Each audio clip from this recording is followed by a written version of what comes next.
Bismillahirrahmanirrahim. Assalamualaikum warahmatullahi wabarakatuh. Alhamdulillahirabbil alamin. Nahmadullaha hamdan syakirin, hamdan na'imin, hamdan yuwafi ni'amahu wa yukafi'u mazidah. Ya Rabbana lakal hamdu kama yanbaghi li jalali wajhikal karimi wa 'azimi sultanik. Asyhadu an la ilaha illallah wa asyhadu anna sayyidana Muhammadar Rasulullah. Allahumma salli ala sayyidina Muhammadin abdika wa rasulikan nabiyil ummiyi wa ala alihi wa sahbihi wa sallim taslima. Amma ba'du. Jamaah yang dirahmati oleh Allah Subhanahu wa taala, sebelum kita memulai kajian subuh pada kesempatan kali ini, mari kita sama-sama mendoakan saudara-saudara kita yang sekarang sedang diuji oleh Allah Subhanahu wa taala di Palestina, di mana mereka sekarang sedang dalam ujian yang amat sangat berat sekali, sedang diserang dari atas dan juga rencananya akan diserang dari bawah, yaitu serangan darat. Semoga Allah Subhanahu wa taala menganugerahkan kekuatan kepada mereka untuk terus kuat berada di atas jalan Allah Subhanahu wa taala, karena ini sudah memang takdir Allah Subhanahu wa taala, dan seluruh orang-orang yang tidak mampu dan juga lemah di sana, dari wanita, dari anak-anak kecil, orang-orang yang sudah tua, dianugerahkan kelembutan oleh Allah Subhanahu wa taala di dalam hatinya dalam menghadapi takdir-takdir ini, dan Allah menetapkan mereka sebagai syuhada, dan semoga ini kelak menjadi persaksian kita di hadapan Allah ketika kita ditanya apa yang kalian lakukan. Insya Allah kita sudah mendoakan, hanya ini yang dapat kita lakukan pada kesempatan kali ini. Ala hadhihi ya wa bikulli niyatin shalihah wa ila hadratin nabiyil mustafa sallallahu alaihi wa alihi wasallam. Al-Fatihah. A'udzubillahi minasyaitonir rajim. Bismillahirrahmanirrahim. Alhamdulillahirabbil alamin arrahmanir rahim maliki yaumiddin. Iyyaka na'budu wa iyyaka nasta'in ihdinas siratal mustaqim siratal ladzina an'amta 'alaihim ghairil maghdubi 'alaihim waladdallin. Amin. Jamaah yang dirahmati oleh Allah Subhanahu wa taala, pada kesempatan kali ini, hari ini adalah tanggal 29 Rabiul Awal tahun 1445 Hijriah. Artinya 1445 tahun yang lalu ditambah 13 tahun masa kenabian, ditambah lagi 40 tahun usia Rasulullah Shallallahu Alaihi Wasallam, adalah Rasulullah Shallallahu Alaihi Wasallam dilahirkan tepatnya di tahun Gajah, hari Senin tanggal 12 Rabiul Awal. Maka salah satu keutamaan bulan ini adalah Allah Subhanahu wa taala tidak menjadikan salah satu di bulan Rabiul Awal ini di hari-harinya itu ada hari besar, itu tidak ada, dan itu hanya ada di bulan Rabiul Awal. Kenapa Rabiul Awal tidak ada hari besar yang lainnya? Karena Rabiul Awal Allah pilih sebagai bulan di mana Rasulullah Shallallahu Alaihi Wasallam dilahirkan. Maka pada kesempatan kali ini kita akan membahas sedikit tentang keutamaan Rasulullah Shallallahu Alaihi Wasallam di dalam hadis-hadis Rasulullah Shallallahu Alaihi Wasallam, sebagai bentuk agar kita lebih mengenal Rasulullah Shallallahu Alaihi Wasallam. Di sini buku yang akan kita kutip sedikit adalah buku yang berjudul Afdholul Maqul fi Manaqibi Afdholi Rasulin Sallallahu Alaihi Wasallam. Sebaik-baik perkataan tentang kedudukan dan keutamaan dari Rasul yang paling terbaik, yang paling mulia, yaitu Rasulullah Shallallahu Alaihi Wasallam. Jamaah yang dirahmati oleh Allah Subhanahu wa taala, pastinya buku ini halamannya 151 halaman. Tidak mungkin kita kaji semua dalam satu waktu. Pada kesempatan kali ini kita ambil beberapa hadis tentang keutamaan Rasulullah Shallallahu Alaihi Wasallam. Hadis yang pertama, hadis ini diriwayatkan oleh Imam At-Tirmidzi. Imam At-Tirmidzi mengatakan bahwa hadis ini hukumnya hasan sahih, bahwa dari Sayyidina Abu Hurairah radhiyallahu taala anhu, beliau berkata, para sahabat bertanya kepada Rasulullah sallallahu alaihi wasallam, "Ya Rasulullah, mata wajabat laka an-nubuwatu?" Wahai Rasulullah, kapan diwajibkan kepadamu kenabian? Atau kapan dituliskan untukmu kenabian? Atau di riwayat lain dikatakan, mata kunta nabiyan, kapan engkau menjadi nabi? Kemudian Rasulullah Shallallahu Alaihi Wasallam menjawab, wa adamu bainar ruhi wal jasad, yaitu ketika Nabi Adam masih berada di antara ruh dan jasad. Di riwayat lain dikatakan wa adamu munjadilun bainatinatihi atau fitinatihi, yaitu ketika Nabi Adam masih berbentuk tanah. Hadis ini menunjukkan bahwa Nabi Muhammad Shallallahu Alaihi Wasallam beliau sudah ditunjuk, diangkat menjadi nabi itu ketika Nabi Adam belum ditiupkan ruh ke jasad beliau. Ketika Nabi Muhammad sudah diangkat menjadi nabi sedangkan Nabi Adam belum diciptakan, apa mungkin Nabi Muhammad itu tidak ada wujudnya? Tidak mungkin. Kenapa tidak mungkin? Karena nama pengangkatan sebagai seorang nabi tidak mungkin ketika nabinya saja pemilik namanya tidak ada, pasti ada. Maka di riwayat lain juga dijelaskan bahwa apa? Bahwa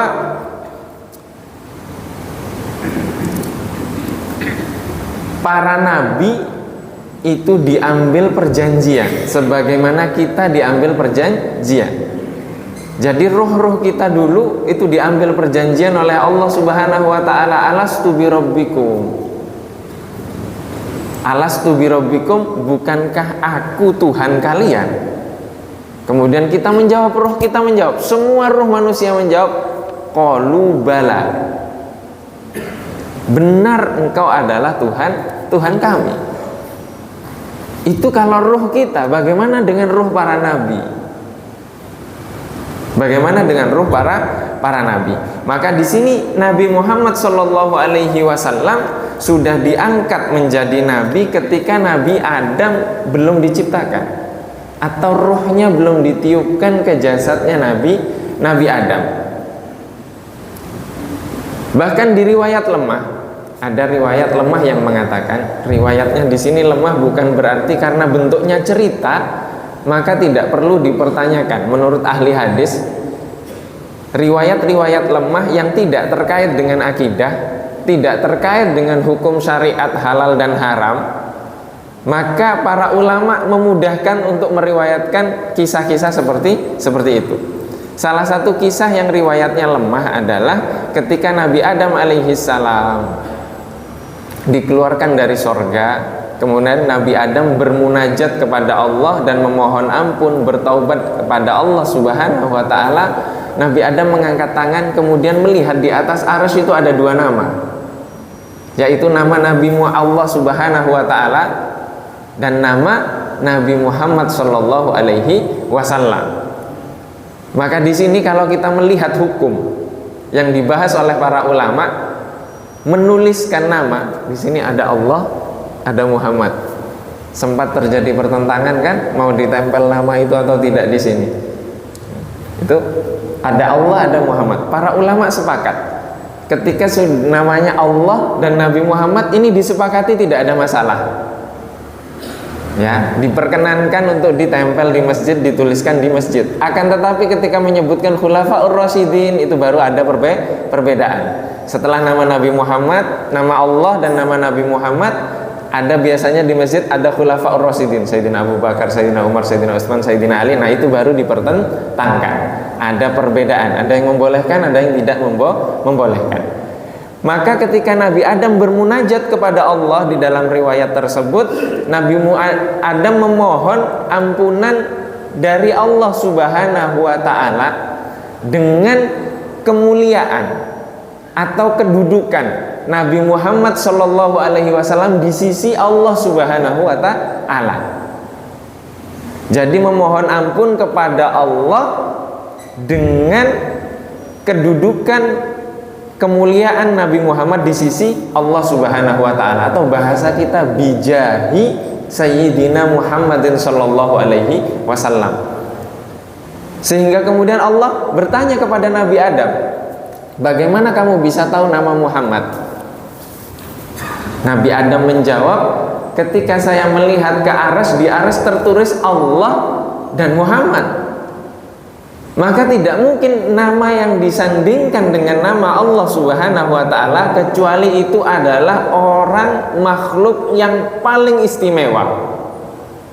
Yang paling istimewa. Maka di riwayat lain diriwayatkan juga oleh Abu Hurairah, ini tentang hadis Isra Mi'raj, hadisnya panjang.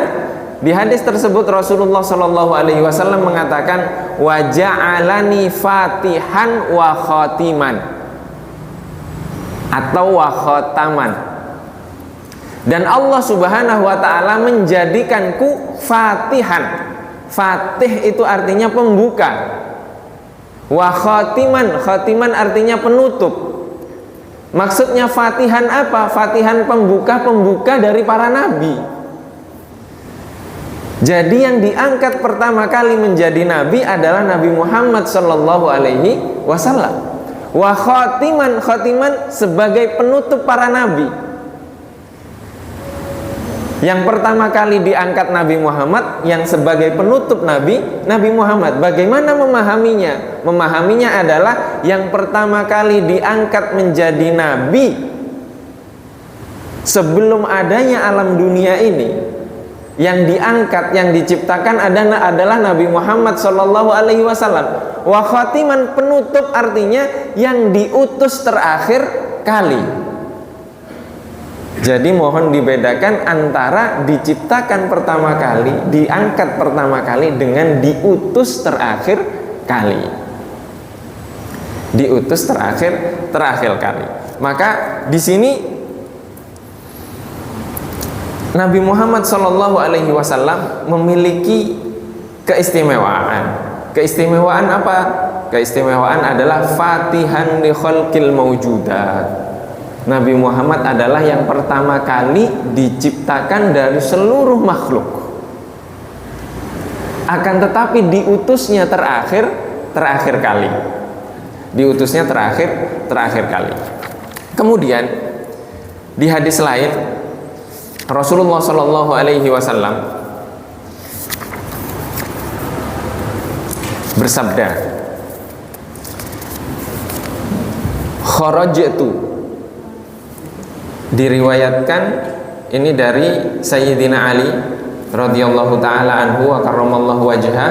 Beliau mengatakan bahwa Rasulullah Shallallahu Alaihi Wasallam bersabda, kharajtu min nikahin walam akhruj min sifahin min ladun adama ila an waladani abi wa ummi lam yusibni min sifahil jahiliyati syai'un. Aku telah keluar. Di sini artinya keluar, bukan keluar, tapi aku telah lahir. Min nikahin, dari pernikahan. Walam akhruj min sifahin, dan aku tidak pernah lahir dari perzinahan. Min ladun adama ila an waladani abi wa ummi, dari sejak Nabi Adam hingga aku dilahirkan oleh ayah dan ibuku, dan aku tidak pernah tersentuh sedikit pun oleh perzinahan jahiliyah. Artinya Nabi Muhammad Shallallahu Alaihi Wasallam sejak Nabi Adam alaihi salam, ya, Nabi Adam punya anak Qabil Habil, ada nabi namanya Nabi Syith tapi tidak disebutkan. Artinya apa? Nabi Muhammad dilahirkan sejak Nabi Adam sampai dilahirkan oleh Sayyidah Aminah. Dan Sayyid Abdullah tidak pernah tersentuh oleh perzinahan sedikit pun seluruh nasabnya. Artinya melalui pernikahan sesuai dengan syariat-syariat di masa itu, tidak pernah tersentuh dengan perzinahan. Ini artinya Nabi Muhammad sudah ada atau belum ada? Sudah ada. Bibitnya itu sudah ada sejak Nabi Adam. Sejak Nabi Adam. Maka kemudian kalau ditanyakan Nabi Muhammad ini lahir dari keturunan siapa? Dari keturunan Nabi Ismail. Kita sudah tahu. Sudah tahu apa? Bahwa Nabi Ibrahim alaihissalam beliau memiliki 2 istri. Istri yang pertama Sayyidah Sarah. Ada di mana? Ada di Palestina. Istri yang kedua diperintahkan oleh Allah Subhanahu wa taala untuk diletakkan di padang yang tandus. Di mana? Di Makkah. Namanya Sayyidah Hajar. Sayyidah Hajar memiliki anak terlebih dahulu, yaitu Nabi Ismail. Dari Nabi Ismail sampai Nabi Muhammad itu tidak ada nabi. Setelah Nabi Ismail lahir, Sayyidah Sarah yang di Palestina hamil juga, punya anak namanya Nabi Ishak. Nabi Ishak turun ke bawahnya seluruh nabi sampai Nabi Isa. Nabi Muhammad ini ada dari jalur Nabi Ismail. Maka dari jalur inilah Nabi Muhammad lahir. Maka pertentangan yang terjadi antara agama-agama samawi itu karena memang Nabi Muhammad dilahirkan dari Nabi Ismail, dan gak ada nabi setelah Nabi Ismail kecuali Nabi Muhammad. Dari Nabi Ishak nabi semuanya sampai kepada Nabi Isa. Setelah itu lahir dari Nabi Isa jarak sekian ratus tahun, ada nabi lagi namanya Nabi Muhammad, tapi bukan dari jalur Nabi Ishak. Maka Nabi Muhammad SAW dari Nabi Ismail sampai Nabi Muhammad itu, Nabi Muhammad pun tidak pernah tersentuh dengan perzinahan sedikit pun. Artinya pernikahannya Sayyidah Aminah dan Sayyid Abdullah itu pernikahan sesuai dengan syariat atau tidak sesuai syariat? Sesuai syariat menurut hadis ini. Menurut hadis ini. Lah ya kok berani ada orang mengatakan ayahnya Nabi Muhammad, ibunya Nabi Muhammad itu di neraka? Apa enggak menyakiti hati Nabi Muhammad sallallahu alaihi wasallam? Ini Nabi Muhammad yang mengatakan tidak pernah tersentuh dengan perzinahan. Artinya silsilah nasab Rasulullah sallallahu alaihi wasallam suci. Dari Nabi Adam sampai Nabi Muhammad dilahirkan. Lah ini Nabi Muhammad sudah ada sejak Nabi Adam, bibitnya. Nah ini kalau kita nanya siapa yang diangkat, bagaimana bentuknya begini, jangan tanya itu. Wong Nabi Adam belum diciptakan, Nabi Muhammad sudah diangkat jadi nabi. Terus nanti di akhir ada yang bertanya, Ustaz, itu Nabi Muhammad bentuknya seperti apa sebelum Nabi Adam? Oh, Nabi Adam saja belum diciptakan, apalagi azkar. Jadi saya nggak tahu bentuknya seperti apa, wujudnya seperti apa. Maka itu yang tahu hanya Allah Subhanahu wa taala, dan kita tidak perlu mencari itu. Tidak perlu mencari itu. Apalagi kalau sampai sekarang ada orang mengatakan, ini sekarang sedang masuk ke tubuh saya rohnya Nabi Muhammad. Oh, hebat sekali. Hebat sekali. Coba saja, nanti kalau ada orang ngomong seperti itu, suruh berdiri di atas terik matahari, ada bayangannya enggak? Kalau Nabi Muhammad itu tidak ada bayangan. Kena sinar matahari, Nabi Muhammad tidak ada bayangannya. Itu salah satu mukjizatnya Nabi Muhammad sallallahu alaihi wasallam.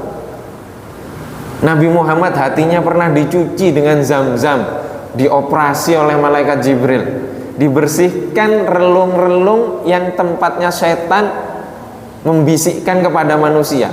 Lah kok kita yang hidup di akhir zaman seperti ini, ada ruhnya Nabi Muhammad bersemayam di diri kita, sesuci apa diri kita? Maka kalau ada orang yang sudah ngomong seperti itu, tinggalkan. Itu halusinasi itu. Sudah pasti setelah itu mau jualan. Karena apa? Karena tidak ada yang mampu untuk apa? Untuk mengenal hakikatnya Nabi Muhammad Shallallahu Alaihi Wasallam. Seperti apa? Tidak ada yang tahu. Maka satu-satunya cara kita untuk mengenal Nabi Muhammad Shallallahu Alaihi Wasallam dengan mencintainya, membaca dari hadis, membaca dari Al-Quran tentang keutamaan Nabi Muhammad Shallallahu Alaihi Wasallam. Maka satu-satunya cara yang dibenarkan oleh hadis-hadis sahih, bahwa kalau pengen ketemu Nabi Muhammad, ketika kita bermimpi bertemu dengan Nabi Muhammad, itu sudah mutlak Nabi Muhammad, tidak mungkin tidak. Karena Rasulullah Shallallahu Alaihi Wasallam dalam hadis sahih, di Sahih Bukhari ada, Sahih Muslim ada, man ra'ani fil manam faqad ra'ani, barang siapa yang melihatku di dalam mimpi, maka dia telah melihatku, telah melihatku. Maka satu-satunya cara yaitu kita bisa bertemu dengan Nabi Muhammad di dalam mimpi. Dan semoga Allah Subhanahu wa ta'ala menganugerahkan pertemuan tersebut sebelum di dunia, sebelum di akhirat. Allahumma amin. Kemudian di hadis lain, Rasulullah Shallallahu Alaihi Wasallam dari Sayyidina Anas bin Malik radhiyallahu taala anhu. Ini Sayyidina Anas bin Malik adalah sahabat yang usianya masih muda sekali. Jadi masih kecil, sang ibunda, ini di bawah 9 tahun lah beliau, sudah membantu Rasulullah Shallallahu Alaihi Wasallam. Sang ibunda beliau mengatakan, meminta kepada Rasulullah agar sang putra ini, Sayyidina Anas bin Malik ini, membantu Rasulullah di rumahnya sejak kecil. Di hari pertama ketika beliau membantu, setelah pulang dari rumah Rasulullah Shallallahu Alaihi Wasallam, membantu Rasulullah Shallallahu Alaihi Wasallam, sang ibunda bertanya, apa yang dilakukan Rasulullah ketika jam sekian? Apa yang dilakukan Rasulullah di dalam rumah? Apa yang dilakukan Rasulullah? Nanya, kalau bahasa kita kepo lah. Gitu. Sekarang ingin tahu detail kehidupan Rasulullah di dalam keluarganya. Tapi sang anak tidak menjawab, tidak membocorkan apa yang dilakukan oleh Rasulullah di jam-jam tertentu yang itu bentuknya privasi atau rahasia. Kemudian sang ibunda mengatakan, seandainya kamu menjawab, mulai besok kamu sudah nggak boleh lagi membantu Rasulullah karena kamu sudah membocorkan rahasia Rasulullah. Ini akhlak. Ini akhlak. Coba sekarang kita, berapa banyak di antara kita yang membocorkan aib-aib saudara kita itu di media sosial? Kalau perlu di broadcast, ya kan? Broadcast merusak karakter begini, semuanya tentang aib, dibongkar sebisa mungkin.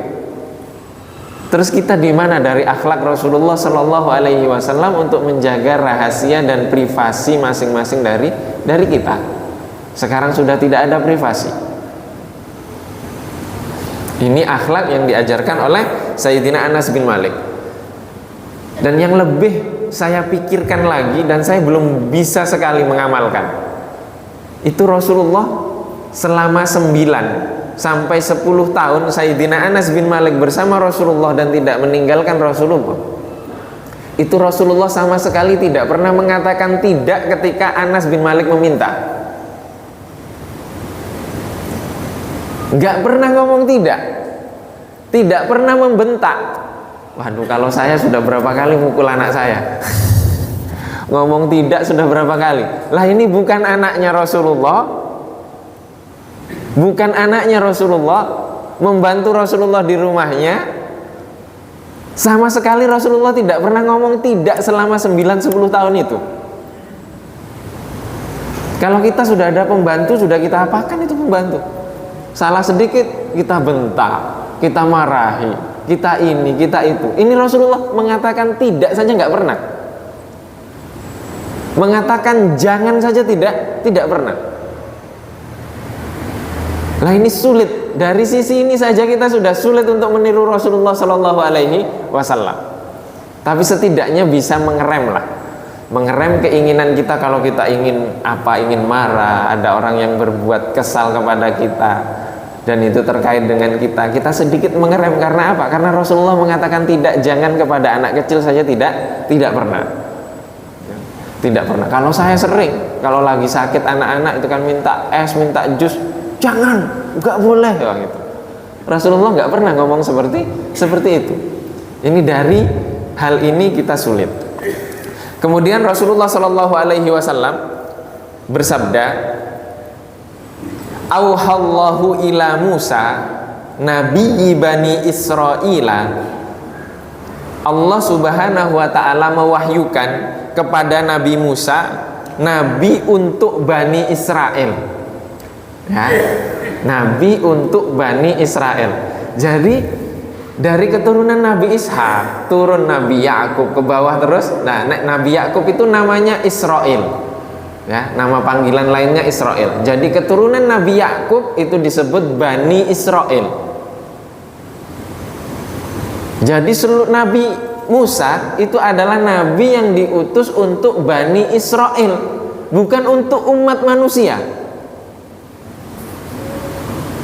Hanya Nabi Muhammad Shallallahu Alaihi Wasallam yang diutus sebagai nabi, sebagai rasul untuk seluruh umat manusia. Buktinya apa? Buktinya lanjutan dari hadis ini. Allah Subhanahu Wa Taala mewahyukan kepada Musa alaihi salam, nabi untuk Bani Israel, annahu man laqiyani wa huwa jahidun bi ahmada adkhaltuhu annar. Barang siapa, bahwa sesungguhnya barang siapa laqiyani, bertemu denganku, wajahidun bi ahmada, sedangkan dia mengingkari Ahmad, adkhaltuhu annar, maka aku akan memasukkannya ke dalam neraka. Qala ya Rabb wa man Ahmad. Kemudian Nabi Musa bertanya kepada Allah Subhanahu wa taala, wahai Tuhanku, siapa ini Ahmad? Qala azza wa jalla, ma khalaqtu khalqan aqrama alayya minhu. Aku tidak pernah menciptakan satu makhluk pun yang lebih mulia di sisiku darinya. Katabtu ismahu ma'a ismi fil arsy. Aku telah menuliskan namaku bersama dengan namanya. Namanya bersama dengan namaku di atas arsy. Qabla an akhluqas samawati wal arda, sebelum aku menciptakan langit-langit yang 7 tingkatan dan juga bumi. Artinya Allah mewahyukan kepada Nabi Musa bahwa barang siapa yang bertemu denganku akan tetapi mengingkari Ahmad, tidak beriman kepada Ahmad, maka aku akan memasukkannya ke neraka. Mungkin gak Nabi Musa ketika dapat wahyu seperti ini tidak menyampaikan kepada umatnya kalau nanti di akhir ada nabi namanya Ahmad? Tidak mungkin. Pasti Nabi Musa akan menyampaikan. Demikian juga ini di kitabnya Nabi Musa artinya ada. Di kitabnya Nabi Isa juga ada.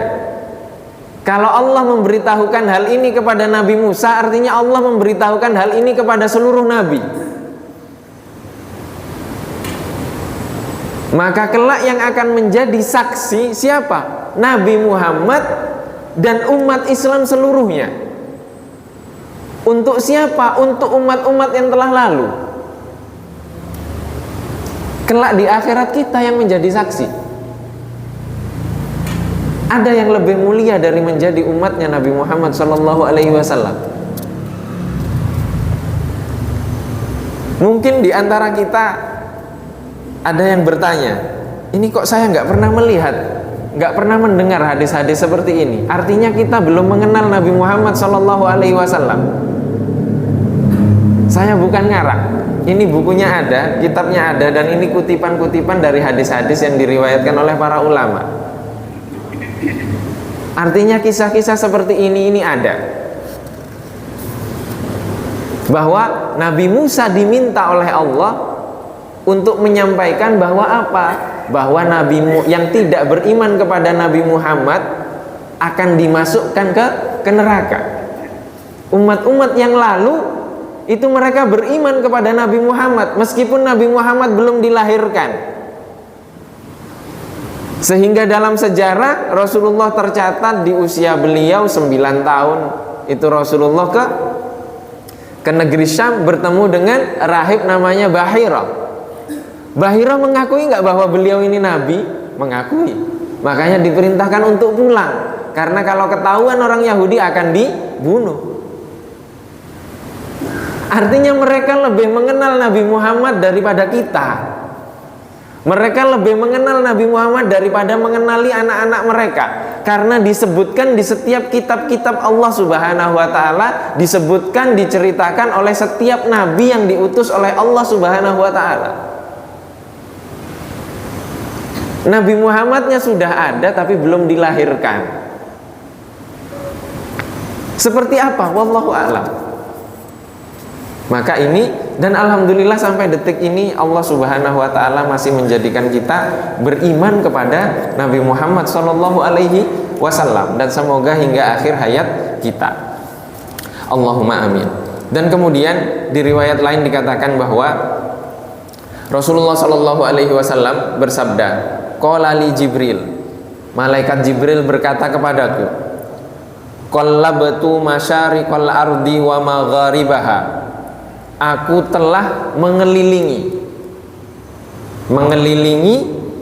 seluruh dunia dari bagian barat, dari bagian timur hingga bagian barat. Falam ajid rojulan afdhala min Muhammadin, aku tidak menemukan seorang pun yang lebih mulia dari Muhammad. Kata malaikat Jibril. Ini kalau kita tanya, oh itu kan dulu nyampaikan ke Rasulullah. Loh memang malaikat Jibril sekarang sudah meninggal? Kan tidak. Yang menyampaikan wahyu sejak Nabi Adam sampai Nabi Muhammad itu malaikat Jibril. Dan sekarang malaikat Jibril pun masih ada. Artinya malaikat Jibril punya data. Datanya lebih keren daripada data KPU. Data dari Nabi Adam sampai yang terakhir. Bahkan dalam Mustadrak Hakim disebutkan bahwa Allah Subhanahu wa Ta'ala sepeninggal Rasulullah Sallallahu Alaihi Wasallam mengutus satu malaikat. Satu malaikat ini menjaga makamnya Rasulullah dan diberikan data oleh Allah Subhanahu wa Ta'ala. Data ini berisi nama-nama umatnya Nabi Muhammad semuanya, dari sejak Nabi Muhammad sampai hari akhir kelak. Dan ketika salah seorang dari yang tercatat di data ini mengucapkan salam kepada Nabi Muhammad, malaikat tersebut menyampaikan, Rasulullah fulan putranya fulan sekarang mengucapkan salam kepadamu. Itu apa enggak lebih detail dari video call yang kita lakukan? Lebih detail itu. Bahkan mungkin Nabi Muhammad bisa melihat kita ketika kita sedang bersolawat, mengucapkan salam kepada Rasulullah Sallallahu Alaihi Wasallam. Mengucapkan salam hukumnya sunnah, menjawabnya wajib. Jadi ketika kita tahiyat, assalamu alaika ayyuhan nabiyyu wa rahmatullahi wa barakatuh, sampai tidak salam kita? Sampai. Hukum salam itu sunnah, tapi menjawabnya wajib. Artinya Rasulullah wajib menjawab, mustahil tidak menjawab. Mustahil tidak menjawab. Nah, tapi kalau ditanya jawabnya bagaimana? Lah kita semuanya belum meninggal, nggak tahu alam barzakh. Kalau pengen tahu bagaimana, ya meninggal dulu. Ya meninggal dulu. Jadi malaikat Jibril tidak menemukan seorang pun yang lebih mulia di sisi Allah Subhanahu wa Ta'ala dari seluruh yang ada di bumi ini. Tidak seorang pun lebih mulia dari Nabi Muhammad Sallallahu Alaihi Wasallam. Ini keutamaan Nabi Muhammad Sallallahu Alaihi Wasallam. Dan kemudian di hadis lain yaitu dari Sayyidina Jabir bin Samurah. Rasulullah Shallallahu Alaihi Wasallam bersabda, inni la a'rifu hajaron bi Makkata, sungguh aku sangat mengetahui sebuah batu di kota Makkah, kana yusallimu alayya qabla an ub'ats, di mana batu tersebut mengucapkan salam kepadaku qabla an ub'ats, sebelum aku diangkat menjadi rasul. Rasulullah diangkatnya di usia 40 tahun. Jadi sebelum 40 tahun, setiap kali Rasulullah melewati jalan ini, ada batu, dan batu itu mengucapkan salam kepada Rasulullah Shallallahu Alaihi Wasallam. Batu itu benda mati. Meja ini benda mati. Bangunan ini benda mati, tidak memiliki roh mereka. Tapi batu ini ketika bertemu dengan Rasulullah, mengenal Rasulullah, merasakan, kalau bahasa kita, merasakan aura kenabian dalam diri Rasulullah Shallallahu Alaihi Wasallam, sehingga ada ruhnya dan bisa mengucapkan salam kepada Rasulullah Shallallahu Alaihi Wasallam. Kok bisa di masa sekarang ada orang kumpul bersama-sama, sholawat dan salam kepada Rasulullah bersama-sama? Dikatakan bid'ah, itu dari mana? Hati kita ini di mana? Kita memiliki roh, kita memiliki hati, tapi lebih hitam daripada batu tadi itu. Batu itu tidak memiliki roh tapi mengucapkan salam kepada Rasulullah. Kok bisa kita mengatakan orang maulidan itu bid'ah, dilarang, kalah dengan batu kita? Nunggu Allah menampakkan kepada kita ada batu, tembok ini semuanya mengucapkan salam, kita mendengar. Nunggu ada pelepah korma yang ditinggalkan oleh Rasulullah karena dibuatkan mimbar, kemudian pelepah tersebut menangis, didengar oleh seluruh sahabat, baru kita akan beriman.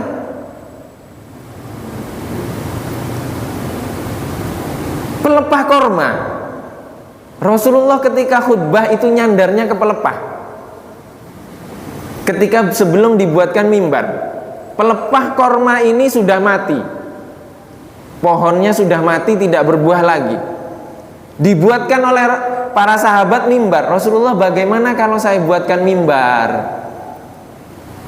Samalah seperti sekarang. Sahabat-sahabat dulu juga sama dengan kita sekarang.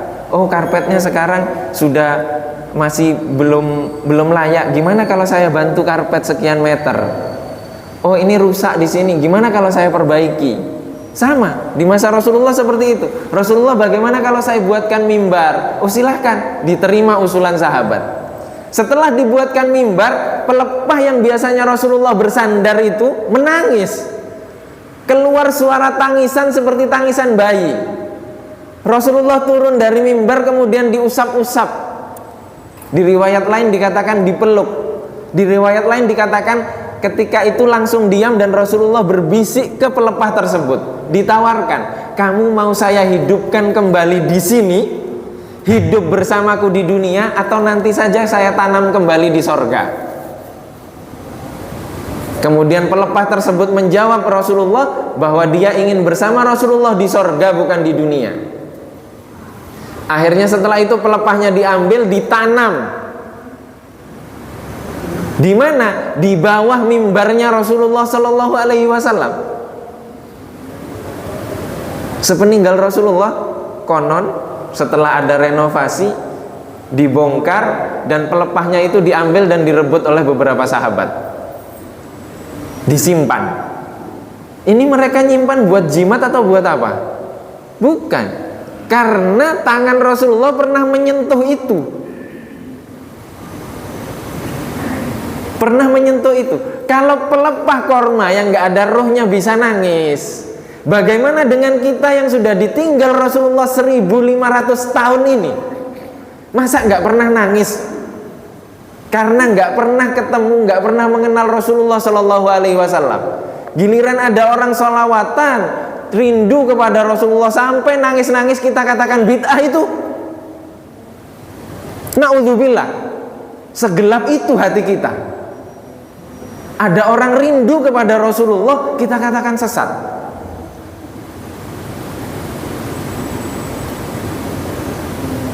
Ini kita yang salah atau kita yang belum paham tentang makna kerinduan?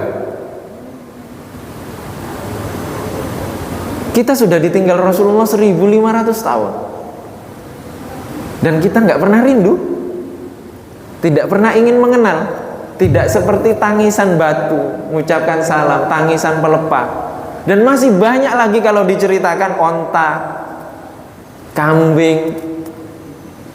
Onta itu sampai curhat kepada Rasulullah Shallallahu Alaihi Wasallam, menangis di hadapan Rasulullah Shallallahu Alaihi Wasallam. Banyak hal-hal seperti itu. Dan yang terakhir, sebelum kita tutup, insyiqaqul qamar. Insyiqaqul qamar artinya terbelahnya bulan. Dari Sayyidina Abdullah ibnu Mas'ud radhiyallahu taala anhu, beliau berkata, insyaqqal qamaru ala ahdi Rasulillah sallallahu alaihi wasallam firqataini. Bulan terbelah di masa Rasulullah sallallahu alaihi wasallam menjadi dua bagian. Firqatun fauqal jabali wa firqatun dunahu.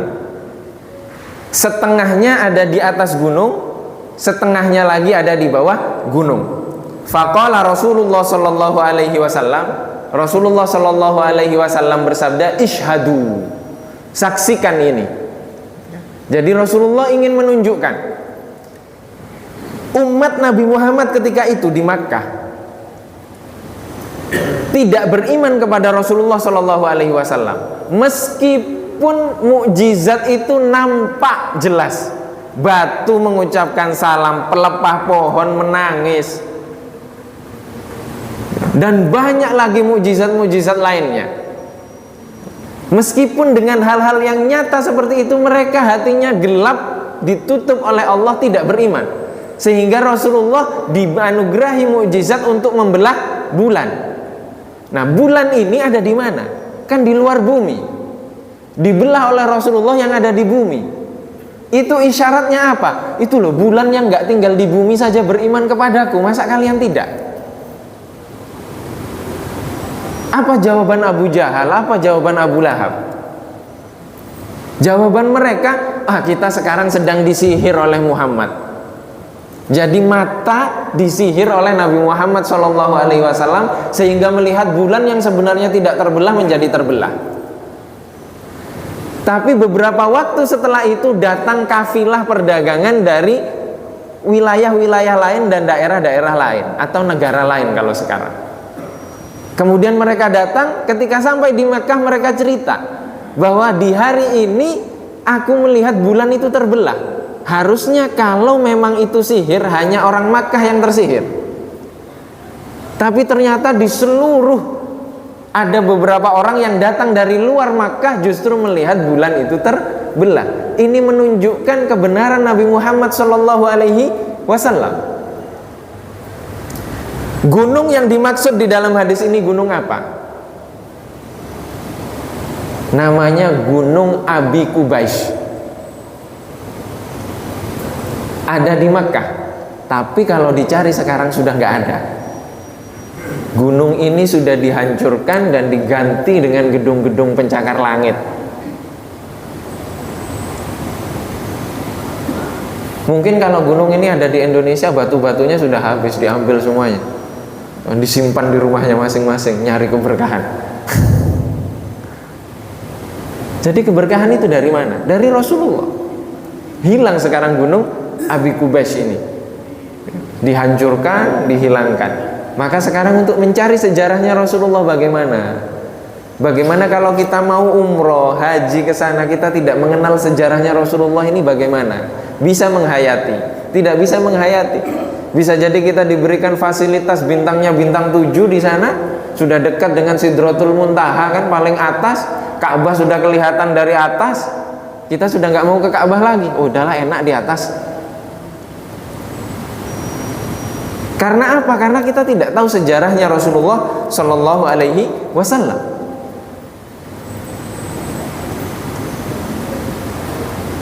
Saya tutup dengan sebuah riwayat. Di dalam Sahih Bukhari diceritakan bahwa seorang sahabat bermimpi sepeninggal Rasulullah SAW, bermimpi bertemu dengan Abu Lahab di dalam mimpinya. Di dalam Al-Quran, Abu Lahab itu diabadikan. Tabbat yada abi lahabi wa tab. Celakalah tangan Abu Lahab. Ini tabbat yada, ini sudah difirmankan Allah Subhanahu wa taala, diwahyukan Allah kepada Nabi Muhammad ketika Abu Lahab masih hidup. Artinya Allah melaknat Abu Lahab ketika dia masih hidup dan dia tidak beriman. Dan diabadikan di dalam Al-Quran. Di dalam mimpi ini, sahabat bertanya, apa yang kau dapatkan dari Allah Subhanahu wa ta'ala? Dia menjawab bahwa dia diletakkan di neraka yang paling bawah, keraknya neraka itu. Tapi kemudian Abu Lahab di dalam mimpi tersebut mengatakan bahwa apa? Kecuali di hari Senin. Di hari Senin azabku diringankan. Kenapa? Karena kegembiraanku atas kelahiran Muhammad. Jadi ketika Nabi Muhammad SAW dilahirkan oleh Sayyidah Aminah, dan berita itu disampaikan oleh budaknya Abu Lahab kepada Abu Lahab, karena gembiranya Abu Lahab ini langsung membebaskan budak tersebut. Sekarang kamu bebas karena Abdullah dan Aminah sudah punya anak dan sudah melahirkan anak. Kamu sudah bebas sekarang. Dibebaskan dari perbudakan budak tersebut. Karena kegembiraan tersebut, Abu Lahab mendapatkan di dalam mimpi tersebut, mendapatkan keringanan azab dari Allah Subhanahu wa taala. Bagaimana dengan kita yang beriman kepada Allah, melaksanakan sholat 5 waktu, beriman cinta kepada Nabi Muhammad, bahagia atas kelahiran Nabi Muhammad, masa masuk neraka? Saudara-saudara kita itu loh yang kumpul di 12 Rabiul Awal atau di bulan Rabiul Awal merayakan kegembiraan, masa masuk neraka? Karena gembira lahirnya Nabi Muhammad kemudian masuk neraka? Bukan sebaliknya? Ini pertanyaan. Maka kegembiraan, kalau kalau saya pribadi, saya nggak pernah merayakan ulang tahunnya istri lah, ulang tahunnya anak, saya nggak pernah merayakan itu. Karena menurut saya kelahiran kami nggak ada artinya. Kami hanya merayakan ketika Nabi Muhammad SAW dilahirkan. Hanya itu yang harus kita ingat. Yang saya tanamkan kepada anak-anak seperti itu. Makanya setiap Rabiul Awal saya pasti, kalau ada rizki, saya belikan sesuatu yang membahagiakan mereka. Dan itu pesan-pesan guru-guru kami juga seperti itu. Bahagiakan keluargamu di Rabiul Awal. Bahagiakan keluargamu. Apalah, ajak makan, ajak minum. Kalau ditanya kenapa kok seperti ini? Ini bulan lahirnya Nabi Muhammad, kita harus bahagia. Karena tanpa kelahiran Nabi Muhammad tidak mungkin kita beriman, tidak mungkin kita berkumpul seperti ini, tidak mungkin yang lainnya. Dan semoga perkumpulan-perkumpulan yang tentang mengingat Nabi Muhammad, mengenalkan kepada Nabi Muhammad, menjadi sebab kita untuk bertemu Nabi Muhammad SAW di dunia sebelum di akhirat. Allahumma amin. Ini saja yang dapat kita kaji pada kesempatan kali ini. Mohon maaf apabila ada kekurangan. Mungkin sampai jam syuruk jam berapa? Berapa menit lagi? Sudah lewat. Kita lebihkan sampai 15. Jika mungkin ada yang ingin ditanyakan, dipersilahkan.